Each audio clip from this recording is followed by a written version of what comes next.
Hello friends, welcome back to the many video guys and my YouTube channel guys. Today friends we are going to talk about guys how can we solve guys this problem in our phone guys. You can see that we are not operating our phone with one finger, and friends you can see guys this sound problem guys. You can see so guys, how can we solve guys this problem in our MI phone. So guys, we call it talkback, and by how to solve talkback problem in any Android phone and guys any Redmi and MI phone guys. How can we solve guys this problem today friends? I will show you, I will tell you, then guys you can solve this problem easily. Friends, first of all guys, you will have to use guys any two finger guys, you can use it. So friend, we will use guys two finger, and friend, we will click on guys this setting option one finger guys, wait here, and friends double tap.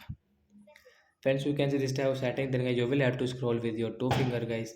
So friend, we will scroll it. Friends, you can see guys your phone additional setting guys, we will tap on additional setting guys. So when one tap here guys, then I wait and double tap continue setting. Friends, again scroll it. Friends, you can see accessibility setting guys, you will have to tap on accessibility. Again guys double tap. Friends, scroll it. Friends, you can see talkback one tap, and guys again double tap. Use talkback setting guys, one tap, and guys double tap again. Stop talkback and double tap to solve this problem. Friends, you can see about talkback guys, how to use, how to enable, disable, and guys how can we off it, how can we solve guys the talkback problem guys. You can read from here about talkback settings. So that's it guys, thanks for watching the video. I hope friends you have understood how to solve talkback problem in our MI phone device. So that's it guys, thanks for watching the video guys.